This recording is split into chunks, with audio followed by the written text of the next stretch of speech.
नमस्कार दोस्तों, welcome to the authentic employment notice channel for authentic and accurate information.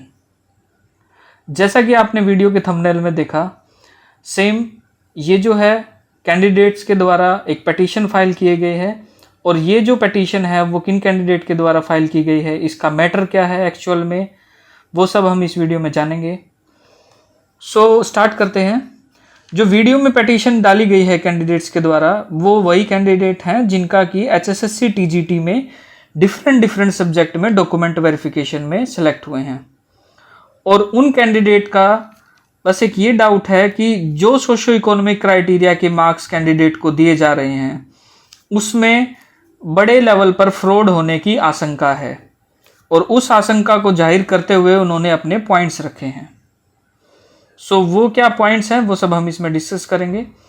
अब जो कैंडिडेट हैं उन्होंने बताया कि मोर देन 2200 पेजेस की, जो 2200 पेजेस से ज़्यादा की एक PDF जारी की गई थी कमीशन के द्वारा कि इन कैंडिडेट ने जो है सोशो इकोनॉमिक क्राइटेरिया के, चाहे वो फादरलेस हो, चाहे वो आपके नो गवर्नमेंट जॉब के हों या विडो के हों, ये सब मार्क्स आपके क्लेम किए हैं। अब नेक्स्ट जो है इसमें कैंडिडेट ये कह रहे हैं कि हमें ये नहीं पता है कि किन कैंडिडेट ने मार्क्स जो है क्लेम किए हैं और किन कैंडिडेट ने मार्क्स विड्रॉ किए हैं, क्योंकि DV के टाइम पे मार्क्स विड्रॉ करने का ऑप्शन दिया जा रहा है। तो उनकी जो मेन डिमांड है, जो इस पिटीशन की मेन डिमांड है, पिटीशन की मेन डिमांड ये है कि लास्ट में जो है जब रिजल्ट डिक्लेयर होता है उससे पहले उन कैंडिडेट के, सभी कैंडिडेट के नाम डिक्लेयर किए जाएं जिन्होंने DV के टाइम पे सोशो इकोनॉमिक क्राइटेरिया के 5 मार्क्स क्लेम किए हैं। और उन जिन कैंडिडेट ने 5 मार्क्स क्लेम किए हैं उनके नाम पोर्टल पर डिक्लेयर करने के बाद एक पोर्टल बनाया जाए जिसमें कि अगर उनमें कोई फेक कैंडिडेट है तो उनके खिलाफ शिकायत की जा सके। तो ये पूरा का पूरा इसका मामला है। अब उन्होंने क्या दलीलें दी हैं इसके बारे में, उन्होंने बताया है कि जो मेन जो नो गवर्नमेंट जॉब वाला क्राइटेरिया है, नो गवर्नमेंट जॉब वाले क्राइटेरिया में एक सेकंड कंडीशन है फैमिली इनकम की 1,80,000 की। अब वो कह रहे हैं कि इस कैंडिडेट ने सेल्फ डिक्लेरेशन तो दे दिया है कि हमारी फैमिली की इनकम जो है 1,80,000 से कम है, और फैमिली ID भी जो है उसके रिस्पेक्ट में उन्होंने सबमिट कर दी है। बट सबसे बड़ा कैंडिडेट का डाउट ये है कि जो फैमिली ID में इनकम है वो पूरी तरह से आप लोग सत्य नहीं मान सकते हैं उसके, क्योंकि वो वेरीफाइड तो है वहां पे, लेकिन उसको एक्चुअल में आप ये नहीं मान सकते हो कि वो वेरीफाइड है, क्योंकि उसमें मैनिपुलेशन की गुंजाइश है। तो इसलिए कैंडिडेट ये केस करने के लिए जा रहे हैं। तो उनको आशंका है कि एक बहुत बड़े लेवल पर फ्रॉड हो सकता है, और एग्जाम में जैसा कि मैंने इसमें हाईलाइट कर रखा है कि इवन आधे मार्क्स से भी कैंडिडेट का सिलेक्शन रुक सकता है। और इसमें वो जो कैंडिडेट जिनका कि 5 मार्क्स अगर किसी ने फेक क्लेम कर लिए और जो कैंडिडेट उनसे नीचे थे मेरिट में, उसकी वजह से मेरिट में नीचे चले गए और उनका सिलेक्शन नहीं हो पाया, तो उन कैंडिडेट का फिर क्या होगा? उन कैंडिडेट को तो जॉब नहीं मिल पाए उनके 5 मार्क्स फेक 5 मार्क्स क्लेम करने की वजह से। इसमें फिर उन्होंने एक एग्जाम्पल भी दिया है एक भर्ती का। वो उन्होंने एक भर्ती जो है आपकी 2018-19 में, ये देखिए जो मैंने हाईलाइट कर रखा है, हरियाणा पुलिस की रिक्रूटमेंट हुई थी 2018-19 में, जिसमें कि ऑनरेबल हाई कोर्ट को भी काफी ज्यादा डिस्क्रिपेंसीज मिली थी। डिस्क्रिपेंसीज मतलब काफी खामियां मिली थी उस रिक्रूटमेंट में। और इवन हम तो जो है HSS ऑथेंटिक एम्प्लॉयमेंट नोटिस चाहता है कि जो भी रिसेंट में सोशो इकोनॉमिक क्राइटेरिया के ऊपर भर्तियां हुई हैं आपकी, उन सब की कैंडिडेट की, जिन कैंडिडेट ने 5 मार्क्स लेके अपनी जो है ज्वाइनिंग की है, उन सभी की दोबारा से जांच की जानी चाहिए, चाहे वो पुलिस की भर्ती हो, चाहे वो कांस्टेबल की भर्ती हो, क्योंकि पहले तो 10 मार्क्स मिलते थे। तो उन सभी क्राइटेरिया की आपकी जांच की जानी चाहिए कि किन किन कैंडिडेट ने मार्क्स लिए हैं, तो उन सब का उस टाइम के हिसाब से वो स्टेटस देखा जाना चाहिए कि गवर्नमेंट जॉब उनके घर में थी या नहीं थी। इवन काफी कैंडिडेट ऐसे हैं, ये सिर्फ सोशो इकोनॉमिक क्राइटेरिया की बात नहीं है, काफी कैंडिडेट ऐसे भी हैं जिन्होंने EWS के सर्टिफिकेट फेक बनवा रखे हैं रिजर्वेशन का फायदा लेने के लिए, तो उनकी भी जांच की जानी चाहिए EWS के सर्टिफिकेट की। सो बात सिर्फ सोशो इकोनॉमिक क्राइटेरिया की नहीं है, EWS के सर्टिफिकेट की भी जांच की जानी चाहिए।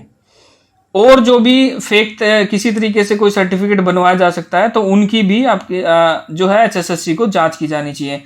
अब ये पिटीशन डालने का एक रीजन ये भी है कि पहले जो भी भर्तियां हुई हैं HSSC ने रिजल्ट डिक्लेयर करने के बाद इतने बड़े लेवल पे उन कैंडिडेट की कोई जांच नहीं की है।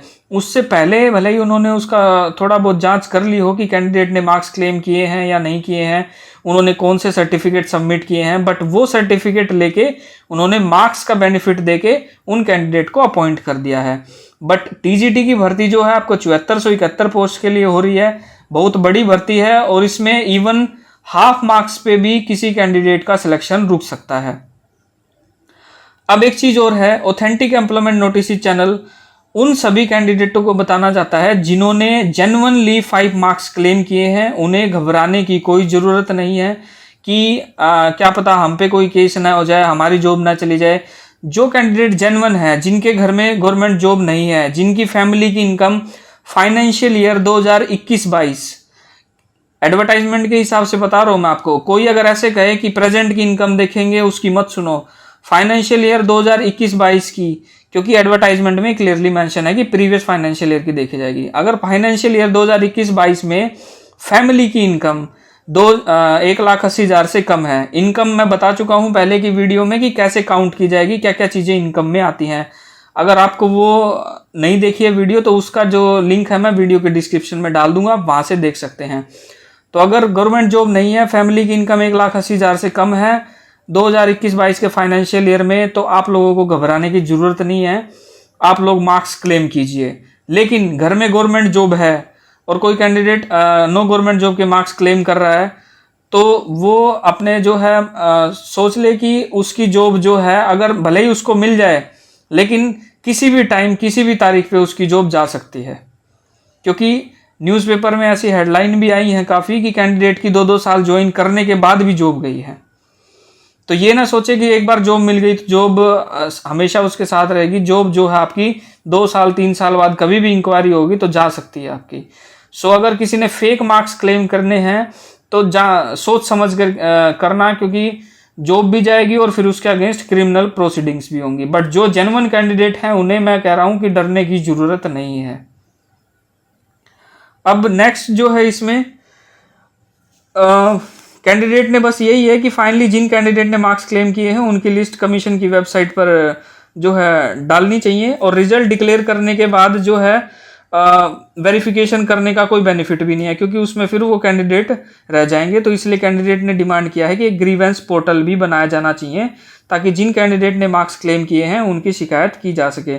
और मोस्टली जो कैंडिडेट ने इसमें जो पिटीशन दाखिल किया है वो कैटेगरी नंबर 1, 7, 12 और 17, इसमें बोला है कि रिजल्ट डिक्लेयर करने से पहले आप उन कैंडिडेट की लिस्ट पब्लिश करो जिन्होंने 5 मार्क्स क्लेम किए हैं। सो मोस्टली जो केस हैं वो आपके TGT social science, TGT English, TGT social science, ये जो आपके पटिशनर है, और TGT इंग्लिश पे सबसे ज़्यादा पटिशनर हैं। आप लोग देख सकते हैं कि टोटल 10 पटिशनर हैं, और इसमें इन्होंने उन कैंडिडेट की लिस्ट भी अटैच की है जिन कैंडिडेट ने फेक मार्क्स क्लेम किए हैं। तो वो जो लिस्ट है वो हाइड कर लिया, क्योंकि कैंडिडेट ने काफ़ी कैंडिडेट का ब्यौरा निकाल लिया है जिन्होंने फेक तरीके से मार्क्स क्लेम किए हैं। तो वो जो लिस्ट है वो इन्होंने सबमिट कर दी है और कोर्ट के सामने सबमिट करेंगे। तो फेक कैंडिडेट की लिस्ट भी इन्होंने दी है, और पटिशनर कौन कौन है उसकी भी लिस्ट है, वो भी जैसे इसमें हाइड कर रखी है। तो 10 के 10 जो पटिशनर है, कंडीशन सेम ही है जो मैंने अभी वीडियो में बताया, सेम इशू है और सेम उनकी ग्रीवेंस है। तो अगर आपको वीडियो में दी गई जानकारी पसंद आई हो तो कृपया चैनल को शेयर और सब्सक्राइब करें, और आगे भी और ऑथेंटिक इन्फॉर्मेशन प्राप्त करने के लिए चैनल को सब्सक्राइब कर लें। धन्यवाद।